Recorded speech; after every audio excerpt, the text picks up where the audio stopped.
Assalamualaikum warahmatullahi wabarakatuh. Perkenalkan, nama saya Alfiatul Munawwaroh, mahasiswa PPG Prajabatan jurusan PGSD Universitas PGRI Adibuana Surabaya. Di sini saya akan menjelaskan terkait praktek baik dalam penerapan scaffolding pada ZPD peserta didik di SDN Dukuh Menanggal 1424 Surabaya untuk memenuhi tugas akhir semester mata kuliah Perspektif Sosiokultural dalam Pendidikan.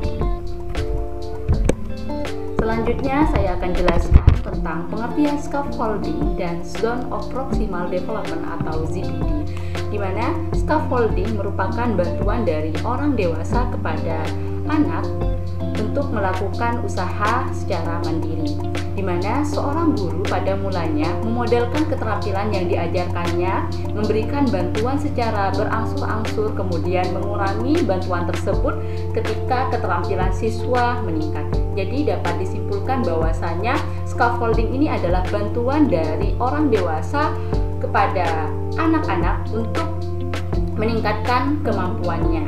Dalam hal ini, seorang guru memberikan bantuan kepada peserta didik untuk bagaimana mereka meningkat dalam hal memecahkan masalah di dalam sebuah pembelajaran. Kemudian di sini ada konsep Zone of Proximal Development atau ZPD. Dalam SOP 2012, ia mendefinisikan bahwasanya ZPD adalah jarak antara level perkembangan aktual yang ditentukan melalui pemecahan masalah secara mandiri dan level potensi perkembangan yang ditentukan melalui pemecahan masalah dengan bantuan orang dewasa atau melalui kerjasama dengan teman sejawat yang lebih mampu. Nah, di sini Strang 2012 ini lebih mengedepankan bahwasanya ZPD ini Zone of Proximal Development adalah jarak antara level perkembangan aktual peserta didik terhadap pemecahan masalah secara mandiri. Namun di sini level potensi tersebut harus dibantu oleh orang dewasa atau teman sejawat yang lebih mampu dari dirinya, sehingga peserta didik tersebut dapat memecahkan masalah tersebut. Karena kita ketahui secara bersama bahwasanya semua peserta didik memiliki tingkat ZPD atau Zone of Proximal Development yang berbeda satu sama lain. Kemudian di sini ada tahapan ZPD. Yang pertama ada tugas yang tidak dapat diselesaikan oleh siswa dengan bantuan. Maka di sini sebagai seorang guru atau pendidik, kita perlu menurunkan grade dari soal-soal atau tugas-tugas yang diberikan oleh kita. Jadi kita turunkan sedikit agar peserta didik dapat menjawab pertanyaan-pertanyaan yang kita berikan. Kemudian di sini ada tugas yang dapat diselesaikan oleh siswa dengan bantuan. Nah, di sini tugas yang kita berikan kepada peserta didik dapat diselesaikan oleh peserta didik dengan bantuan. Bantuan di sini dapat kita berikan, dapat kita lakukan dengan cara bantuan oleh guru atau teman sejawat dari peserta didik tersebut. Kemudian yang ketiga adalah tugas yang dapat diselesaikan oleh siswa tanpa bantuan. Di sini maka siswa tersebut dianggap mampu untuk menjawab dan menyelesaikan masalah yang ada pada soal-soal yang kita berikan. Kemudian di sini ada tahapan ZPD, yang mana nomor 1 itu adalah saya sendiri sebagai mahasiswa praktikan dalam PPG Prajabatan pada siklus ketiga. Nah, nomor 1 ini adalah saya sendiri mengucapkan salam. Kemudian nomor 2, saya sendiri yakni sedang menjelaskan tentang materi yang akan dibahas. Kemudian yang ketiga, saya melakukan bantuan atau scaffolding kepada peserta didik yang kurang mampu untuk menyelesaikan permasalahan atau soal-soal yang sudah saya berikan. Nah, kemudian yang keempat adalah peserta didik yang mampu untuk menjawab pertanyaan-pertanyaan yang sudah saya berikan. Nah, kemudian panah tersebut adalah hasil dari tahapan ZPD yang sudah saya lakukan. Semua kelompok di dalam kelas tersebut dapat menyelesaikan lembar kerja peserta didik atau LKPD yang sudah saya sebarkan. Nah, selanjutnya ada komponen scaffolding, di mana di sini ada 4 komponen dari scaffolding. Yang pertama yaitu konseptual, yang kedua metakognitif, yang ketiga prosedural, dan yang keempat adalah strategis. Di mana yang pertama, konseptual scaffolding ini membantu siswa dalam memecahkan masalah kompleks yang akan dipecahkan. Kemudian yang kedua, metakognitif scaffolding merupakan pendekatan untuk menyelesaikan tugas dan pemecahan masalah dengan cara project plan dan progress report. Kemudian yang ketiga ada procedural scaffolding, yaitu membantu peserta didik dengan cara memanfaatkan berbagai media dan sumber untuk memecahkan masalah. Jadi dalam procedural scaffolding ini peserta didik dibantu dengan media dan sumber lainnya untuk memecahkan masalah dalam sebuah pembelajaran.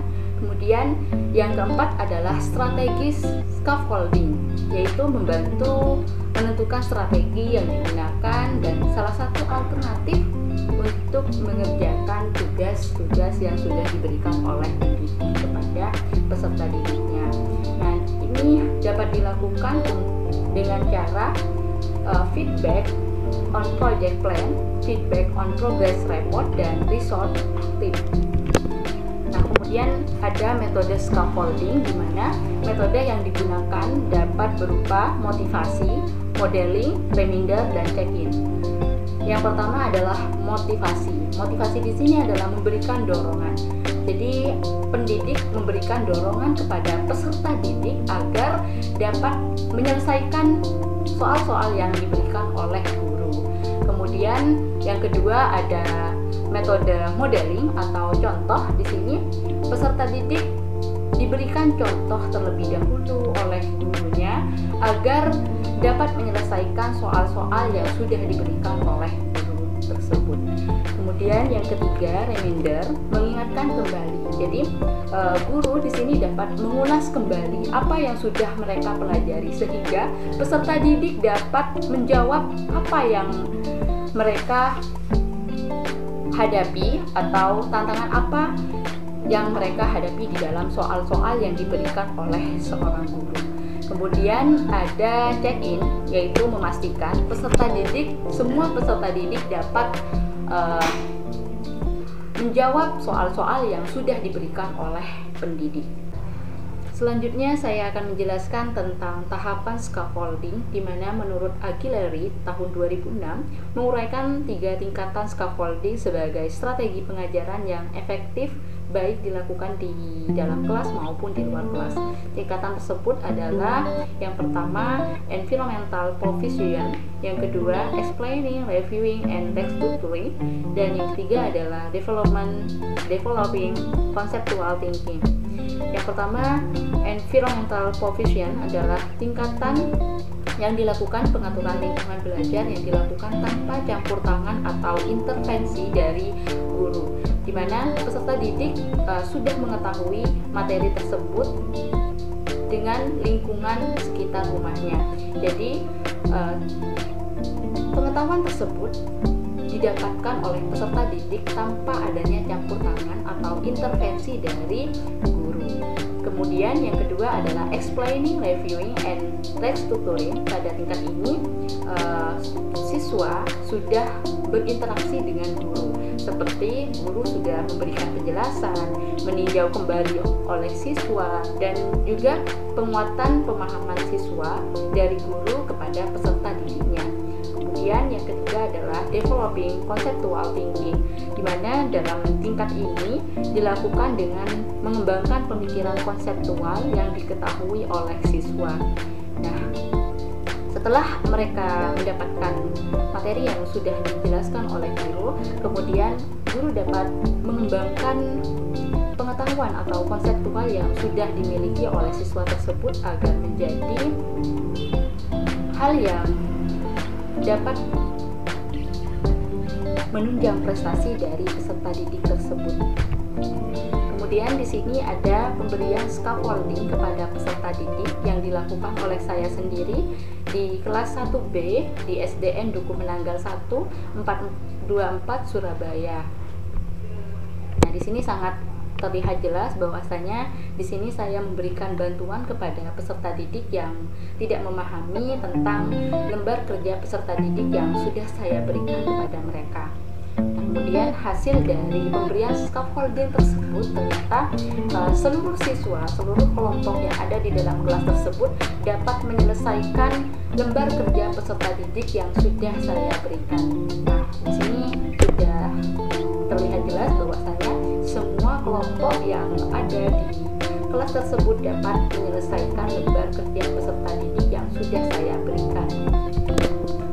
Nah, di sini saya ingat betul bahwasanya Ki Hajar Dewantara pernah mengatakan bahwasanya Ingarsa Sungtulodo Ing Matia Mangunkarso Tutwuri Handayani, yang memiliki arti bahwasanya di depan menjadi contoh atau teladan, di tengah membangun kemauan atau niat, dan terakhir adalah memberikan dorongan bagi peserta didik. Maka dari itu kita sebagai calon guru profesional harus bisa mengayomi semua peserta didik dengan segala karakteristik yang ada di dalamnya.